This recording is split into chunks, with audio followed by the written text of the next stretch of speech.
So we are going to do today chapter 8, which is, we're going to do today chapter 8. So we are switching the order of chapters 7 and 8. So chapter 7 will be next week. Will be done by Juan Poyatos, who told me to send his apologies to you for the switching in order. So let's start with chapter 8. But before we go to chapter 8, let me review quickly a few things we did last week, and I'm going to be using the figures that David used last time. David used this convention of using circles around every node. I like that convention a lot, but it might be harder for us to understand the difference between my circles and my squares. So I will not use circles, just squares or things that are supposed to be squares. Okay, so this is one of the, I'm going to be using the bottom figure that David provided us. I'm just distracting from that. So we had first a DAG such as this one, treatment, mediator, outcome. And when we have this DAG, and we are not conditioning on anything, treatment and outcome are not independent, okay? Now, if we condition a mediator, square box as they use in the text, then we get treatment to be independent of outcome, conditioning on the mediator. Okay. The second thing that was shown in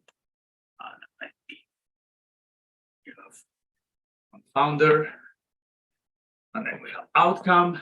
Again, here, what we have is that treatment is not conditionally independent of outcome unless we condition in the compounder, in which case we get treatment conditionally independent of outcome given the mediator. Okay, what we're going to be seeing today, it's the last pattern that was shown in David's figure, which was this one, treatment, collider,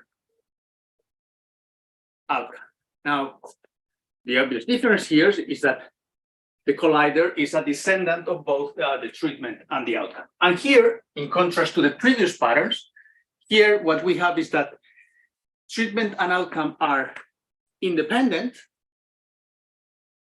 but if we condition in collider, treatment and outcome become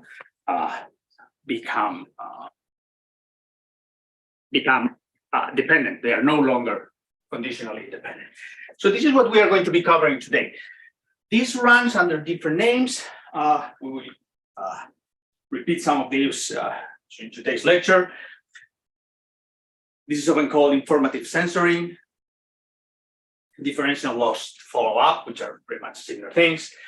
In some other literature, this is also called explaining away, and we will get back to why that explaining away idea sort of makes sense. Hernan and Robbins refers to conditioning.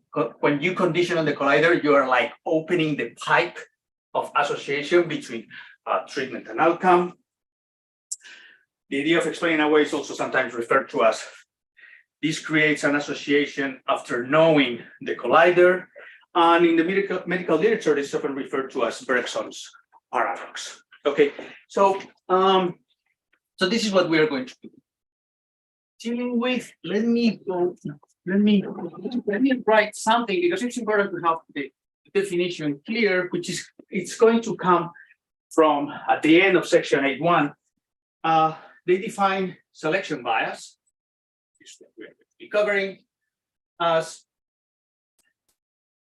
the bias resulting from conditioning on the common effect, the common effect of two variables, and I'm going to split this here so it's clearer. one of the variables is the treatment, or a variable associated with the treatment, and the other one is the outcome, or a variable associated with the outcome. Okay, this is actually what we have just represented. So you're going to explain what is associated in this case? Yeah, we are going to be showing figures that should make this pattern clearer. So what we have represented here is just the treatment and the outcome, but we will be seeing in a minute figures where we actually have slightly more complex patterns. What's a very simple example of this type of pattern and why we get an association when we condition upon the collider without actually having to think about treatment and outcome is it's a classical example of what's called Bergson's paradox. The actual description of the Bergson's paradox uses much more technical medical terms. I'm going to use a very simple one, which is the following one. Suppose we have two possible things that can take you to the emergency room, and getting pneumonia or having a broken arm are arguably independent in the overall population. But either one of them can take you to the emergency room. So if you condition on as soon as you start looking at patients that are in the emergency room, as soon as you start conditioning on being on the emergency room, then you see a negative correlation, a negative association between pneumonia and broken bone. Since both of them are fairly rare events, once you know, and this is the explaining away idea, I am at the emergency room, and now I tell you have pneumonia, then you can probably guess it's unlikely that you have a broken arm, and vice versa. And that's the idea of explaining away. And this is why conditioning on the collider induces an association or results in an association between the causes, the parent events. And this is important, this is a crucial thing. It's a selection bias is going to affect both randomized and observational studies, but randomized studies are not off the hook here. So they can be affected as much as observational studies. Okay, so let's go on to see a few of the figures they represent as examples and the sorts of effects this is going to have on our inferences, which as usual is going to be, or the general case is going to be, we are going to be, when we condition the collider, we are going to be observing, or the consequence is going to be bias under the null. So even if there is no direct connection between the treatment and the outcome, the association can be different from one. So let's start with the very first figure. It's figure 8.1. I'm going to be representing changing somewhat the spatial location of some of the nodes, so that's easier to follow. This is the first example they have. This is folic acid supplementation in mothers. This is cardiac malformation of the fetus. And this is death before birth. Now, the consequence of conditioning on the collider is going to be, as we said, there's going to be bias under the null. So using our usual notation, this means that A1 given C equals 0. Let me clarify that notation in a second.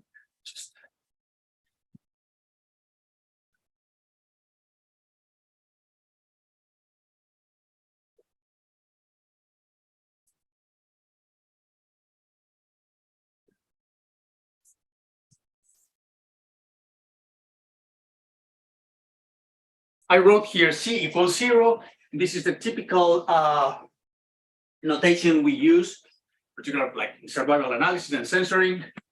C equals 0 means not censor, therefore observe. C equals 1 means censored, not observed. This is observed. So what we are writing here is that the association we compute using only the observed events is going to differ from what we are actually interested in, which is, of course, what would happen if everyone took folic acid compared to what would happen if everyone did not take folic acid. Okay, if we did not, and it's important, if we did not condition on C, in other words, if we could follow what happened to every fetus without subsetting only a subset of the events, then these two would actually, the association would correspond to the actual causal effect. We would be estimating just this arrow. The problem here is that as soon as we condition here, we are introducing this selection bias. The next example is basically just an extension of this. Instead of observing, instead of selecting this, what they do is they condition on a variable that's a descendant of death before birth, which is parents. This is actually the example they have. Are they showing or experiencing grief or not? The net result is the same one. Selection bias is going to affect the relationship if you condition on the collider or on any descendant of the collider. Since we are conditioning on any descendant of the collider, if you think about pipes, which is the analogy they use often in the text, it's like this is opening, it's eventually opening this pipe over here. Okay, so the same thing happens. Again, as we said, there is going to be bias under the hood. Let's draw a more complicated, slightly more complicated scenario. This is figure 8.3. Again, I am changing slightly the location of the notes so that it's clearer, or I think it's clearer. As usual, we have U for unobserved, a variable that has not been observed. This actual example has to do with antiretroviral therapy. This is censoring again. This is an unmeasured immunosuppression status. These are symptoms. And this is death. So what happens here?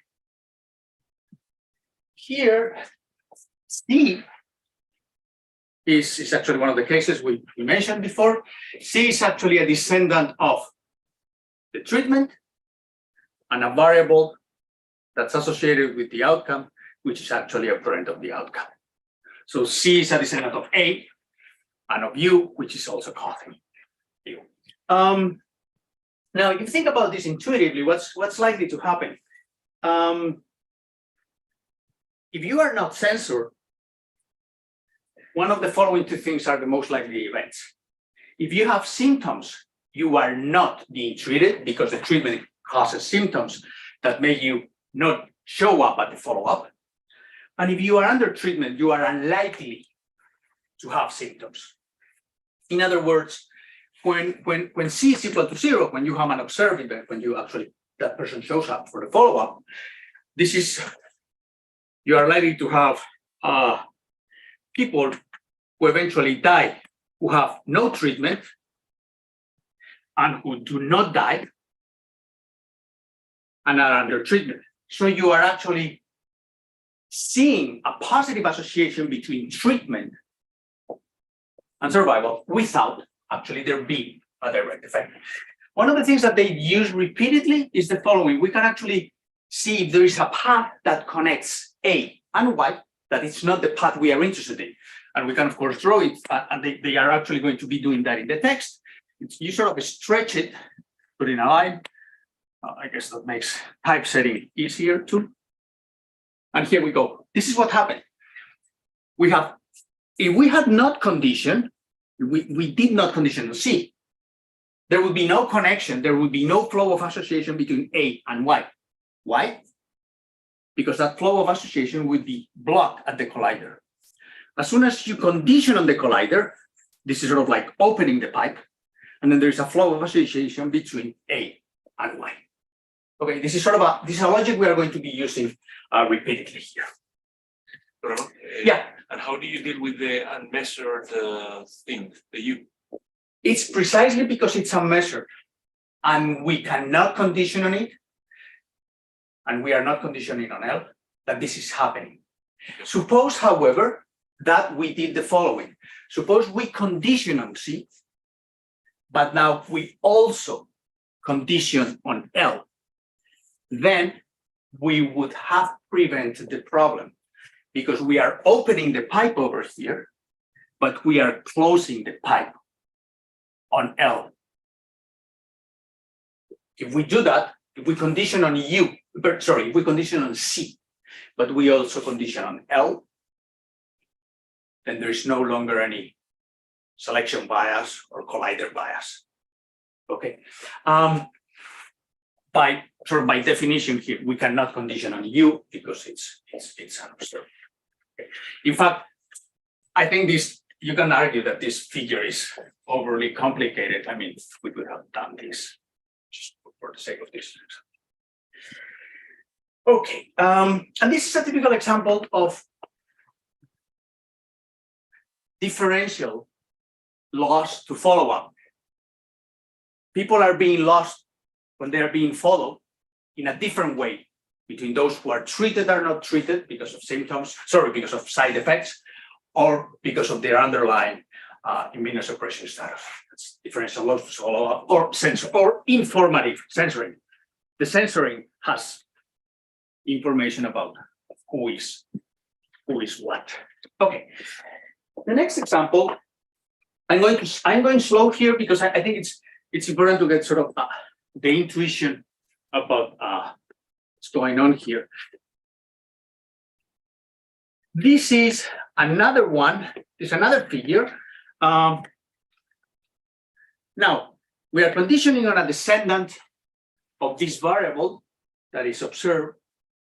But for now, all we are saying is this is the DAG we are using, and we are only conditioning on C.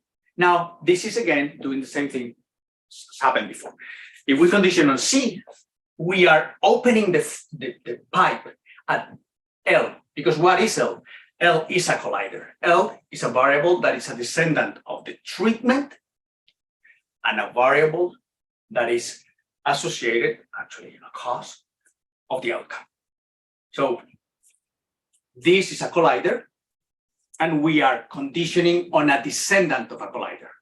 So whenever we see conditioning on a descendant of a collider, you can sort of immediately make the mental move of, okay, I'm conditioning on the collider. So I am opening the pipe over here. And I actually redraw that, and if we sort of stretch it, this is what's happening. Okay, so we have there's information flowing from A to Y.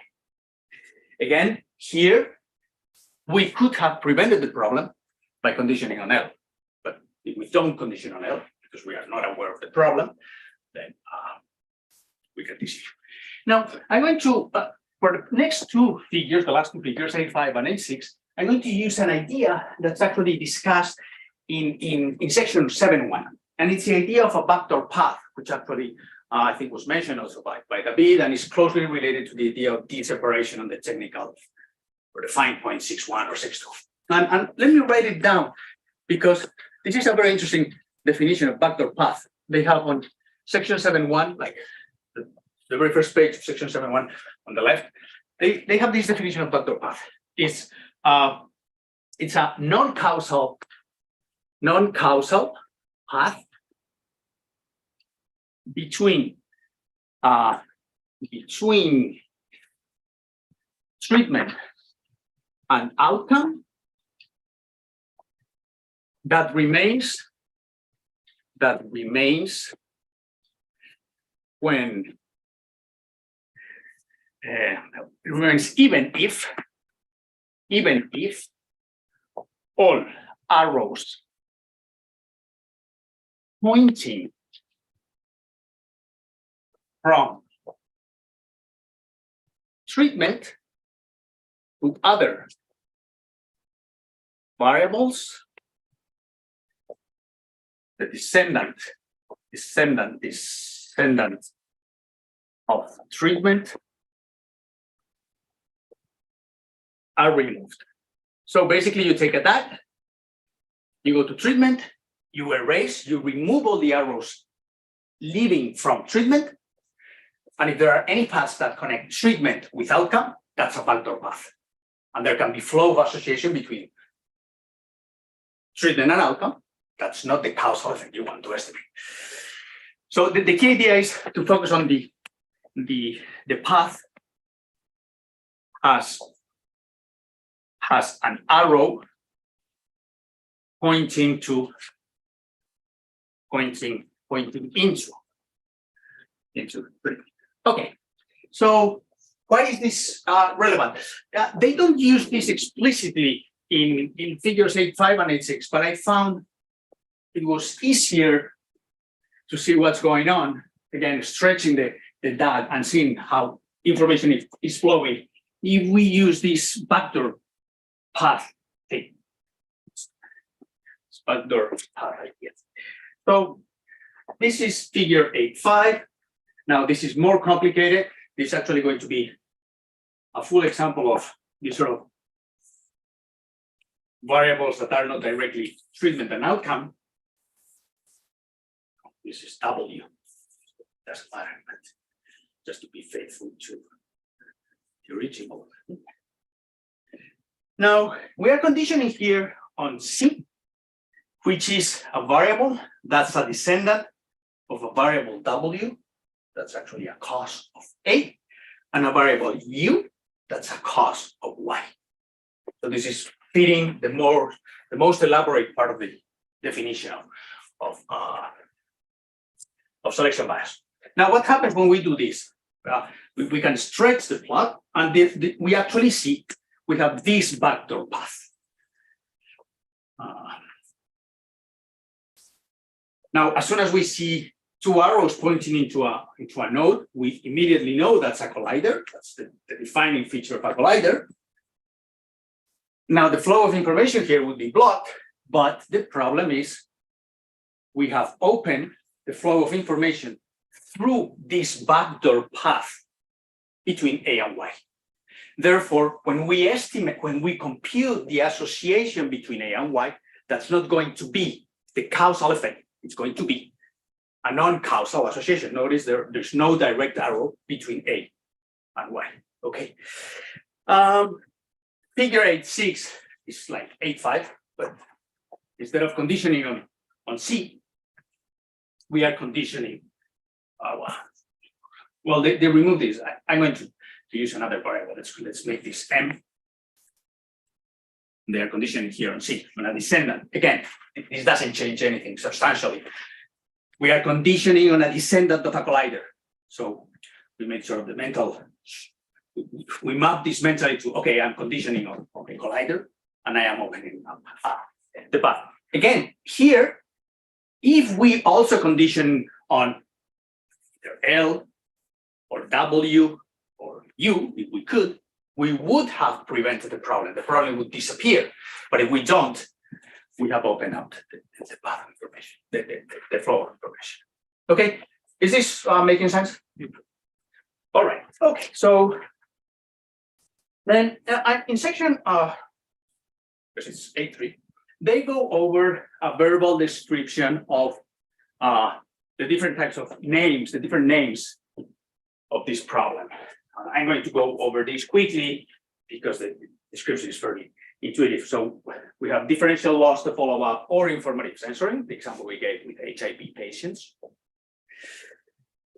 Sometimes it's also called, or the phenomenon is called as missing data bias or non-response bias.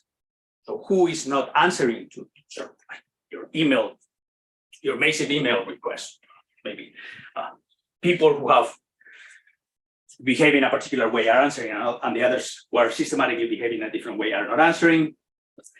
It's also called healthy worker bias. For instance, when you are studying exposure to chemicals at the workplace, those who are more likely to be exposed are more likely to be not at home because they are sick. Also self-selection or volunteer bias, so who is answering a particular state. They give an example, smoking and healthy lifestyle. It's likely that people who volunteer to participate in studies are more sort of health conscious. Maybe they are less likely to smoke. Or people who volunteer to talk here are more likely to have excellent handwriting, for instance, that we've been seeing so far. Okay, so that's about sort of the verbal explanation of what's going on. There is a fine point, I'm running a little bit of time. Fine point 8.1 I found fascinating. I mean, so let me go really quickly over it before we sort of get into the rest of the video. It's how selection bias can very easily appear in case control studies. It's a fine point, but I found it to be really, really interesting. So this is what they have. They have a case control study. So basically you have cases and then you look for controls.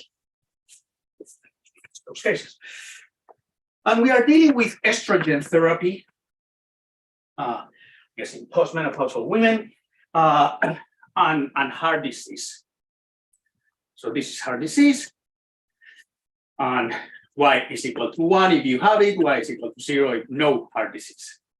Now, a defining feature of case control studies is that cases are more likely to be selected. That's a defining feature of a case control study. Now, suppose that estrogen has an effect on how likely you are to break your hips, okay? Hip fracture. And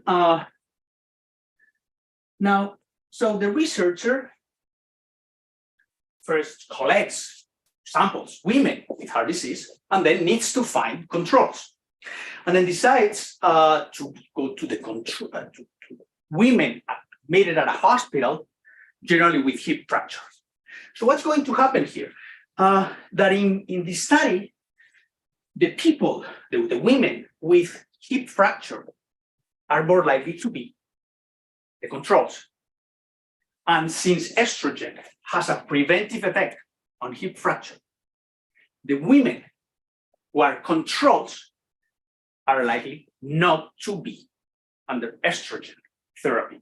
So even if there is no direct effect between estrogen and heart disease, we are going to be finding an association between estrogen and heart disease. I mean, once you read it, it's like, duh, this is obvious. But it's like, from my understanding of the reading, is that this could be a pervasive, non-immediately obvious problem in many case control studies if whoever is doing the selection of the controls is not being careful about what's happening here. The problem is this sensor and this, how we are selecting here from people accepted at the hospital. Okay. Now, section 8.3, it's a discussion about the advantage of using what they call this structural definition of selection bias or versus confounding, which is what we will be seeing in chapter 7. I'm going to summarize that very quickly. The key ideas for them is that this structural definition has a couple of advantages. It can clarify what the sources of bias are, and this can affect your choice of methods, something that is addressed in part 3 of the book. It can help you decide on the most appropriate design, maybe what we just saw about case control studies. And then it allows you to understand why a particular variable can be a confounder in a study and not a confounder in another study. And they have this example where they have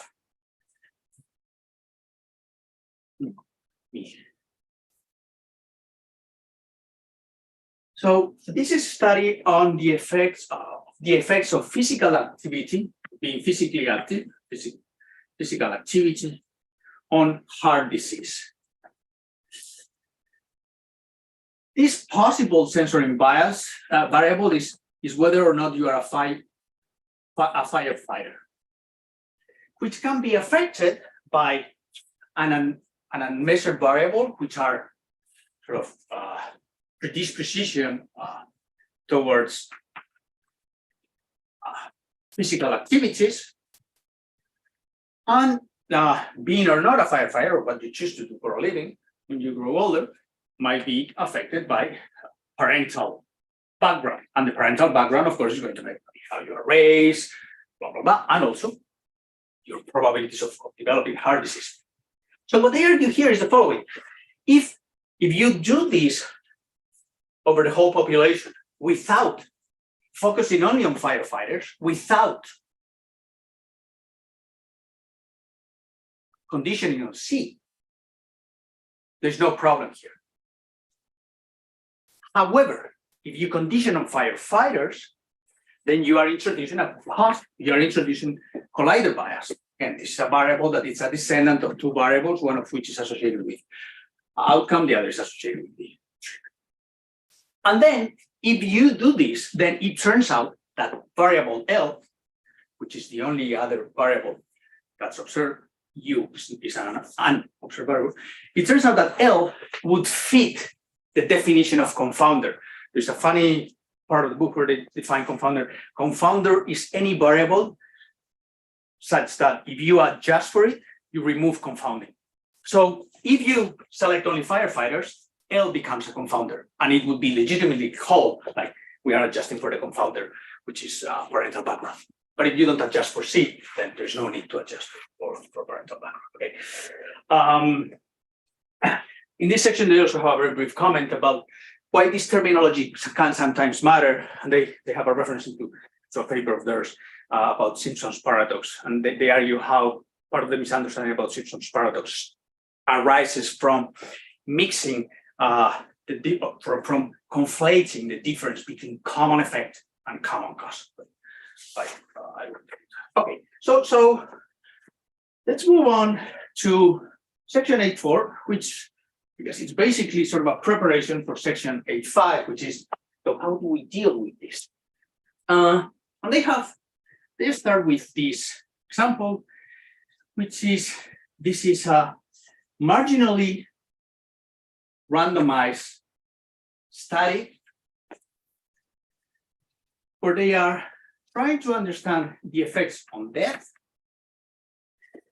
from being assigned to either using or not using wasabi. I didn't know what wasabi was. It turns out it seems to be some sort of species for Japanese food. It's a great one. I didn't know what it was, but the Wikipedia solved it. Oh my gosh. So if you notice this, and then so this is wasabi, this is heart disease, and this is an unmeasured variable, which is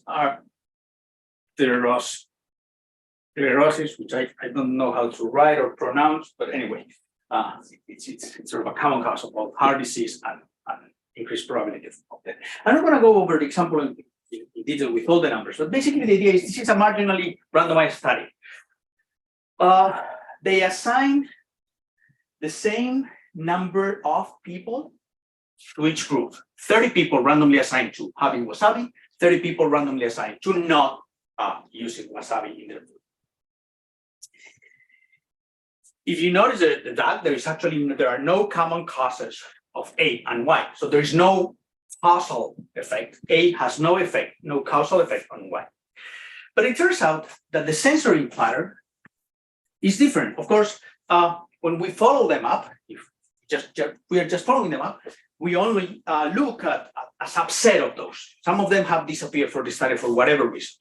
And it turns out that in this particular case, of the 30 in each original group, those that are observed, those for which we have the information, C equals to 0 are 9 in the wasabi group and 22 in the non-wasabi group. So the censoring pattern differs between the two groups, okay? They actually show the numbers there, and the numbers are that we have, if we use association, it's probably the Y equals 1, given that you are in the wasabi group and are not censored, divided, so you have the risk ratio.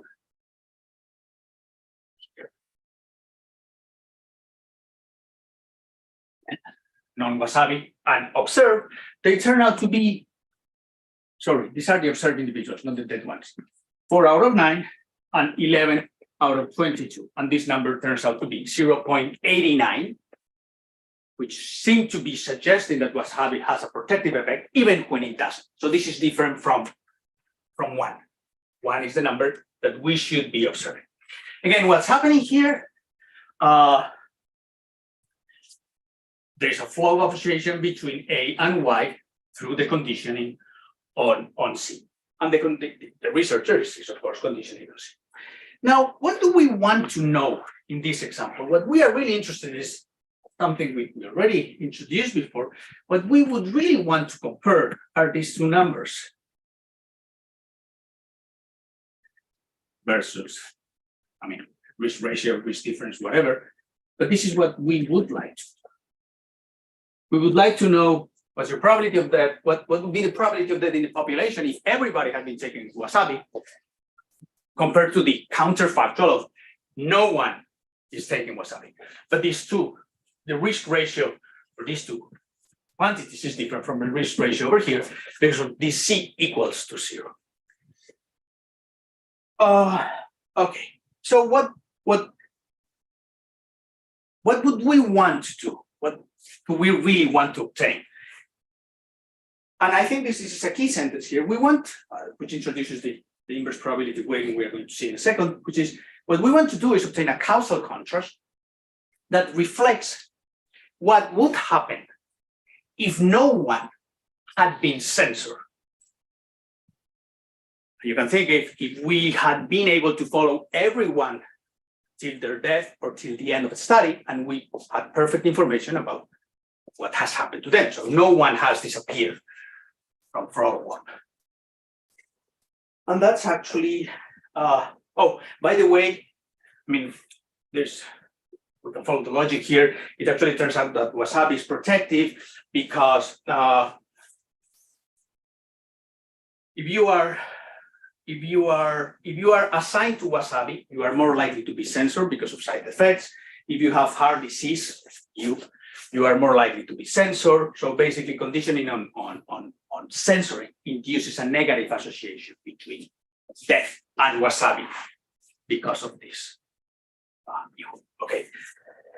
So it seems that wasabi is protective when it's censored. All right. So let's go on how to deal with this with inverse probability weighting. This is going to be something that's parallel to what we did before, to what we did in section 2, chapter 2, where we introduced inverse probability weighting to deal with confounding. And this is, so I'm going to go to figures 8.10 and 8.11 on the book. I have only copied here the bottom half. Actually, the bottom half and the top half are the same because there are no differences in the frequencies of people assigned to A equals 0 or A equal 1 as a function of L. This is a completely randomized experiment. This is not conditionally randomized. So that's why I'm only copying the bottom half. I didn't have room. So what are the weights we are going to be using? So the idea here is, as we did in chapter 2, we want to create, or you can think of what inverse probability weighting is doing, is creating a pseudo population as if no one had been censored. So we are basically removing the arrows that have to do with C. We will go over this in a second. So very similar to what we did in chapter 2, this is the expression we are going to be using. The weights for censoring, just for censoring, it's 1 over the probability of being observed, of being uncensored, given the values of L and A. This is analogous to what we did in section 2, but now we are dealing with censoring. So this is the original figure, which actually corresponds to the wasabi experiment. As I said, we are only looking at the bottom half. So we had, from those that had a value of heart disease equal to 1, we have 20 that are assigned to the non-wasabi and 20 who are assigned to the wasabi, as we said, 50-50.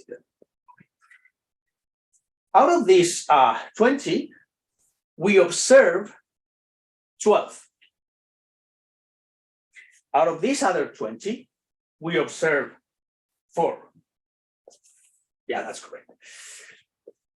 Now, they are showing, and it's important to understand here, they are showing the outcomes for the unobserved ones, the sensor ones, C=1. In this case, this example they are making up, there are no differences in the risk associated with wasabi. So the ratios, whether you are C=0 or C=1, are the same here. Okay. So what are we going to do here? We are going to compute this inverse probability weighting. What's the probability of being uncensored for these values of L and 0? It's 12 over 20. So 1 divided by 12 over 20. Okay, that is the number that's relevant for these 3, which is the number of individuals that do not die, that are observed, that were not assigned to wasabi, and that have heart disease. Okay? So the weight for these individuals is 5/3. Of course, the same weight is applied to the individuals who die, because the probability of censoring given L given A is the same. Okay. What about the individuals who are censored? The weight is 0 by decree, because we are trying to construct a pseudo population as if no one had been censored. Therefore, they have a 0 weight. And the same thing in the bottom of the branches and the bottom branches. The censored ones, the uncensored ones, sorry, get a weight that's proportional to 1 over 4 divided by 20, the number of uncensored divided by the total number of individuals, and that weight is 5, and that weight is 5. What do we do next? We multiply, as we did in chapter 2, we multiply this 3 by these 5/3, and we get a 5. We multiply this 9 by these 5/3. No, that there is something. 15. Yeah, it is 15, right? Okay. Okay. Well, what about the sensor ones? They actually have them in the figure, but I think that's what's possibly confusing, because we are not going to be using them. They are 0 by decree, so I just like scratch that branch. Once we are done, all we need to do now is compute the risk ratio or the probabilities just by summing those numbers and putting that in there. They actually tell you to go and do the numbers on your own. It's fairly straightforward. I'm going to use a notation they introduce, I think, in chapter 1, using the way they use indicator variables, which is, for instance, would be the following. What's the probability of y A = 1? 1 is going to be equals to the indicator variable of being dead, dying, A = 1, L = whatever L, and C = 0. And this is going to be divided by this number plus the corresponding sum of y = 0, etc. Right? This is the indicator variable. Sorry. So we just count and add them. And when we do that, we end up with 15. It's the first 15 over here, plus a 2, which is from the top part of the figure we haven't shown, is 15, another 5, which is over there 2, and a 2, which is this 2, and another 8, which is from the top part of the figure. Right? So it's pretty much we are repeating what we did in chapter 2. Of course, what we are doing here is like we take the observed numbers, multiply it by the inverse probability weights obtain our pseudo population and then just count directly on the pseudo population. Of course, we will get the same results if we just we use an expression where we directly have these numbers times the inverse probability weights. Same thing. Now, a couple of things to be aware here, or there's a couple of things that I found important. The first one has to be do with at least my understanding. Because of the way the example is framed, or the way the example is constructed, where there's no effect, we might be tempted about thinking, or we might be tempted to think that what we are doing should be wrong. What we are doing is moving these two over here, and that's what gives us a 5. I move this 6 over here, and that gives us a 15. And that might seem to be what's happening, but that's not actually what's happening. What's happening, because we actually would never know these 2s and this 6. What we are actually doing is taking these 8, and those 8 we know they exist. We know 8 individuals we didn't follow. We do not know what happens. And then split this 8 according to these probabilities. So out of this 8, if no one had been censored, if all had been observed, out of this 8, how many do we expect to have with a y equals to 0? A quarter. And that means 2. Out of this 8, how many do I expect to have y equal to 1? 0.75. Okay, so it's not like moving the final leaves of the tree. It's moving the number who have been censored and assigning them according to the probabilities that have been computed with c equals to 0. And there's another comment they make. They make on the side of that section. These are weights only for censoring, as we will see on sections 12, 6, and then 13. So where we get into like, how do we actually do this for actual analysis with data? If we have to adjust both for censoring and for confounding, we put them together. We have the weights where we adjust for confounding, for censoring. They give this expression section, which is just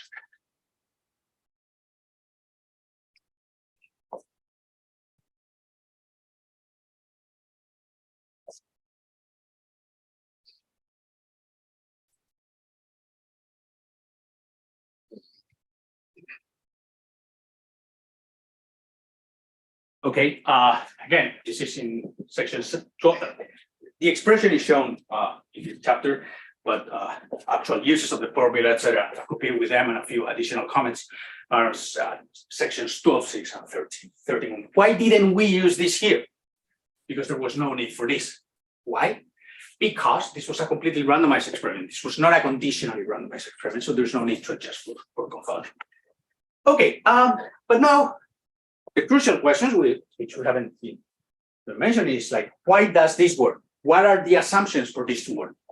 And nicely, it's the same ones as usual, with a few additional subtleties regarding or related to censoring.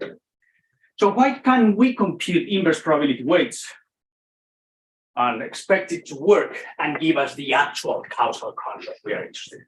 The first, of course, is, as usual, exchangeability. Now, exchangeability here, as Roy mentioned the very first day, it's an action. It's not even an assumption we can check. We cannot check it. We're just like, we have to assume it's true. There are several ways of understanding what exchangeability means in the context of a selection bias or censoring.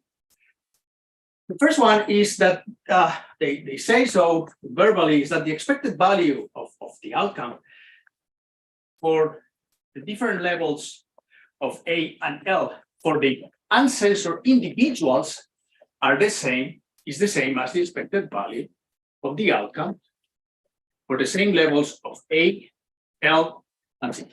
This, of course, is an assumption. We cannot, this is an action. We cannot check this, but we are assuming that. And that's what allowed us to say, these 8, split them according to those fractions. This is basically equivalent to saying that A and L are sufficient, are enough to block all the backdoor paths between C, the censoring variable, and Y. We can block the flow between C and Y by using A and L. You look at the figures we had before, like the figure that gave rise to the wasabi example, that's actually the case. If you condition on L, that's actually going to happen. But this also means, so this is a block backdoor C, CY. But that's also the same thing as saying that we can compute the probability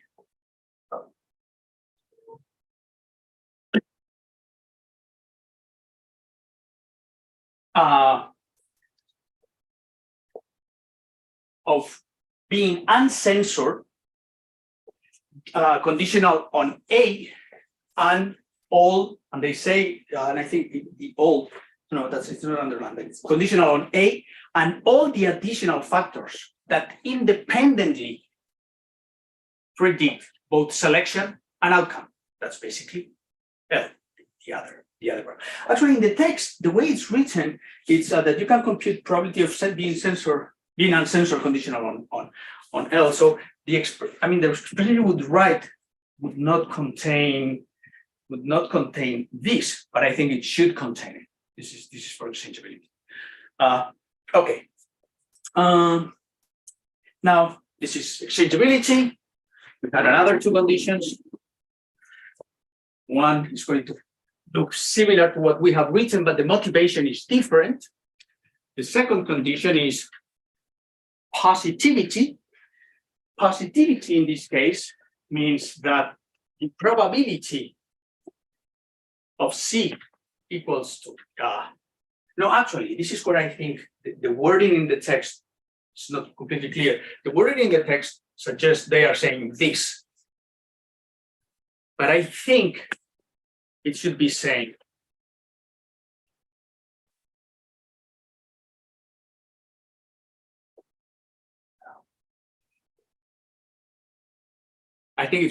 this. And I mean, in a sense, it's sort of like mechanically obvious. We are dividing by this number, so it better be different than 0. Okay. It's important, however, to notice that we are not required. There is no need for us to be able to compute a non-zero value for the probability of censoring. We want it to be for the uncensored. If there are combinations of A and L, where the number of censored, of non-observed, of C equal to 1 are 0, that is irrelevant. That doesn't matter, because what we are trying to construct is a pseudo population, as if no one had been censored, as if everyone had C equal to 0. One question, Ramon. Yeah. In the previous part, when you talk about the exchangeability, there shouldn't be counterfactual somewhere in the Y, or? That's a very good point. Actually, so they don't actually have a single equation in that section where it is. Yeah. So I just wrote this for myself on the margin. I say they say Y should be super A and so you A think C. It should be this, right? I and C. Yeah. Both. Yeah.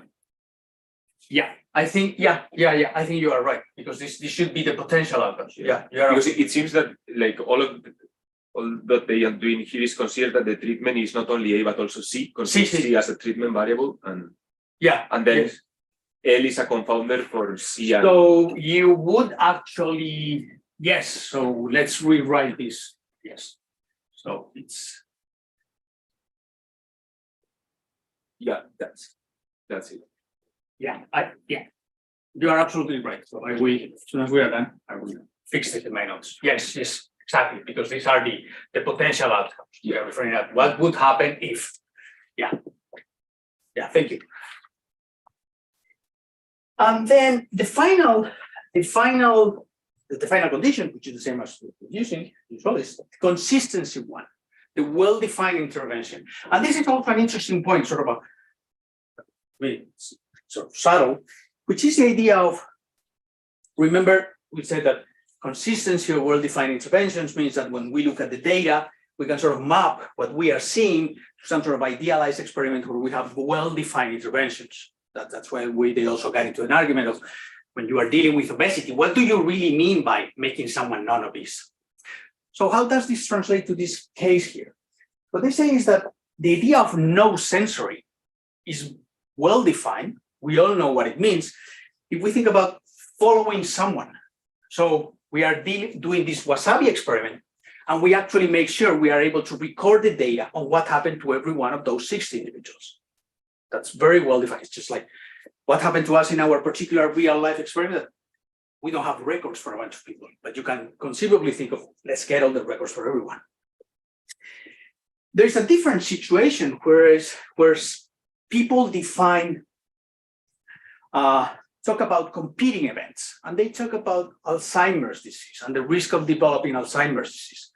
So you can get Alzheimer's disease, but you can be censored if you die before that from, say, whatever, I guess being run over by a bus or cardiovascular disease or whatever.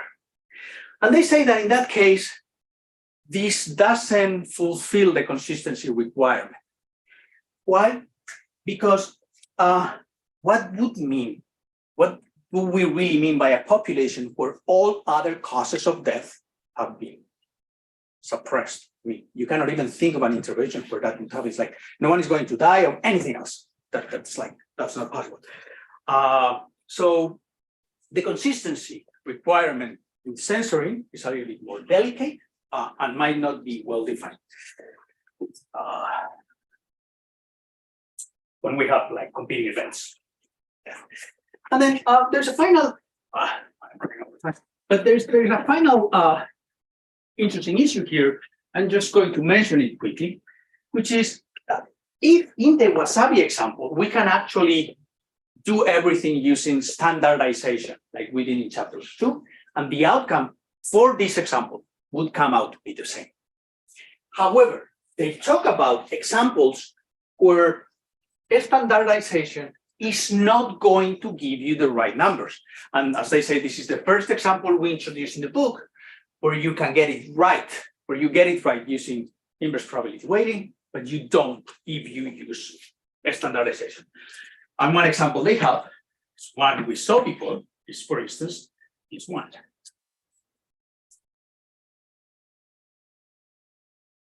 Here, using inverse probability weighting is going to give you the correct causal contrast. Using standardization will lead you into trouble. They just mentioned it in passing. It's sort of shocking because it's a case where you are apparently fulfilling all the three conditions: exchangeability, positivity, and consistency, and yet you cannot use standardization, but you can use inverse probability weighting. Okay, I had another example, which is technical point 8.1, which I found interesting, has to do with survival, but we are running over time. I don't know if I kind of. Okay, so let me finish with. Well, I'm skipping the last. The last discussion goes into much more finer points about how you can have censoring or selection bias or collider bias, and yet not be affected at some of the levels of the censoring or the collider. So some of the levels there might be no effect. So not always. There are particular cases where you might see that on some levels of C has, say, 5 possible different levels, there's actually no bias. So the association contrast is equivalent to the actual causal contrast. But the technical point 8.1 is an interesting one. So it has to do with survival analysis. And suppose you have data like this one. This is, so we have a treatment, whatever that treatment is. This is death at time T, at T1, and this is death at time T sub 2. Now, if we compute, if I want to measure the effect of A on either Y sub 1 or Y sub 2, doing this,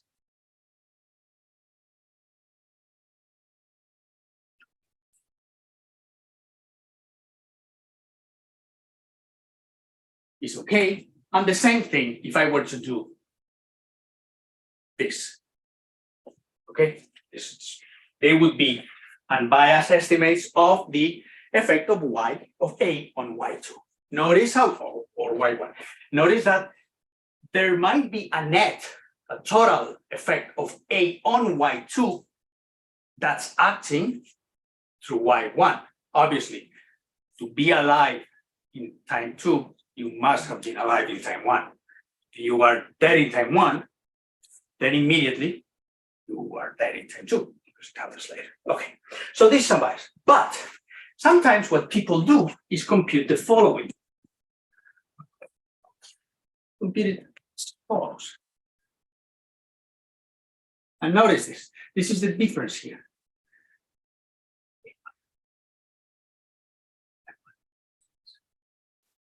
And the same thing over here. And then this, the fact that we are conditioning on being alive at time 1, introduces a bias. And the interesting thing is, well, this is in survival analysis, this is called, or this can be called a frailty term. In the sense, it's sort of like, well, sort of an individual effect would be sort of like the individual effect in a mixed effects models, statistics or whatever, like linear models. So this can be sort of an underlying, say, genetic predisposition that makes you live longer or whatever. So by conditioning on having been alive at time 1, you can actually be introducing a bias. And again, it's operating how? It's operating because the individuals that are not treated, if they survive Y1, are likely to have the protective gene. The individuals that are treated are unlikely to have the protective gene, this sort of negative association. And the problem is, and I found this an interesting lesson to learn, is that actually, the first thing is this can happen, of course, in both observational and completely randomized studies. I mean, you just assign a bunch of people to a treatment, and then you look at whether they are alive 1 year after or 5 years later. Well, that may be a completely randomized experiment that is still affecting you. And the interesting thing is, the second is that the problem is that you might not be able, unless you know a lot of whether this U exists or not, you might not be able to tell these two DAGs apart. They are different, but you might not be able to tell them apart just from the data at hand. So when you are computing things like this, you don't know if it's because of frailty term or it's because A has a direct effect on Y2 that's not mediated through Y1. Yeah, that's pretty much.